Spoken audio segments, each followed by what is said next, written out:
Baiklah, untuk pengenalan, apakah asas untuk memahami konsep peradaban? Video ini akan menjelaskan mengenai konsep peradaban serta pemahaman masyarakat Malaysia mengenai konsep peradaban.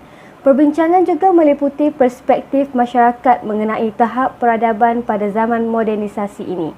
Peradaban dari segi istilah bermaksud ketamadunan dan kehidupan yang maju dari pelbagai aspek.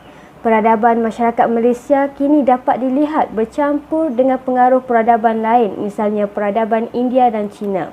Sudah menjadi keperluan dan tanggungjawab bagi masyarakat untuk memahami ilmu dan isu-isu peradaban ini bagi memastikan kelangsungan tamadun serta peradaban di negara ini.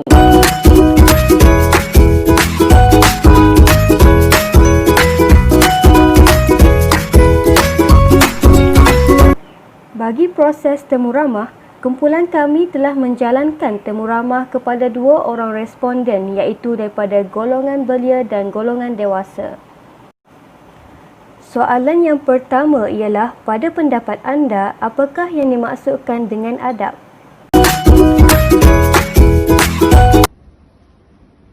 Dari segi maksud dan definisi adab itu cukup luas. Tapi saya bagi dalam skop yang ringkasnya, adab itu memberi maksud sebagai perilaku dan juga perihal yang ada kaitan dengan perangai seseorang individu.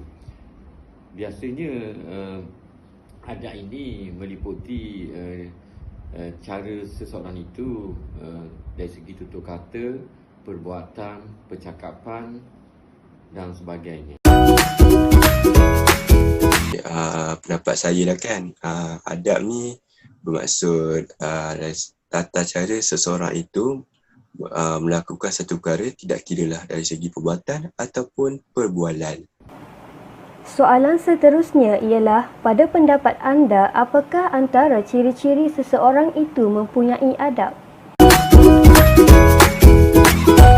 Ciri-ciri seseorang itu atau seorang manusia itu yang dikatakan sebagai individu yang beradab ialah, yang pertama ialah dari segi tutur kata yang sopan. Maksudnya di sini apabila dia bercakap dengan seorang, biasanya dia akan menggunakan bahasa-bahasa yang baik, yang tidak mengguris perasaan. Itu dari segi tutur kata. Yang kedua ialah dari segi perilaku ataupun perangai. Seseorang individu yang mempunyai perangai yang baik, biasanya dia ada kaitan dengan cara dia menghormati seseorang, terutamanya orang yang lebih tua daripada diri seorang itu sendiri. Biasanya kalau orang muda, dia akan kena hormat kepada orang tua, sama ada dari segi percakapan, tutur kata dan sebagainya.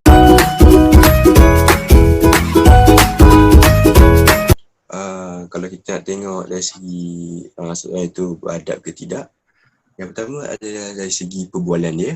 Perbualan dia, kita tengoklah apa nama ni, nada suara dia. Kalau nak tengok yang beradab ni, nada suara ni mestilah halus, tidak terlalu kasar lah. Maksud tidak terlalu kasar tu, tidak terlalu tinggi lah nada suaranya apabila dari dalam percakapan ke berjumpa dengan orang, bersembang ke apa kan. Okey, yang tu yang pertama. Yang kedua adalah dari segi perbuatan. Perbuatan dia dari segi menghormati orang tua lah. Ataupun misalnya apabila seseorang tu senyum pada kita, mesti dia senyum balik, dia balas baliklah senyuman itu. Itu pun kita tengoklah perbuatan dari segi reaction muka dia. Itulah. Seterusnya merupakan, pada pendapat anda, apakah kelakuan yang kurang beradab yang selalu tidak dititik beratkan oleh masyarakat? Yang menjadi perbualan masyarakat yang mana individu tidak mempunyai adab pada hari ini ialah kita lihat dari segi tingkah laku, perangai-perangai individu pada hari ini masih kurang menghormati orang yang lebih tua, tidak berbanding dengan masyarakat Melayu pada zaman dahulu yang masih prihatin dan begitu menghormati orang-orang yang lebih tua pada hari ini. adalah dari segi perbualan.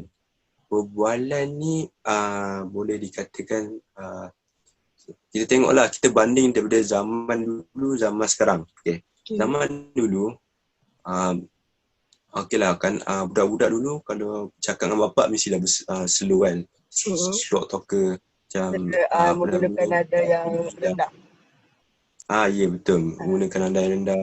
Dan kadang-kadang pun kadang-kadang lah diorang tak akan berani lah nak cakap tinggi kan.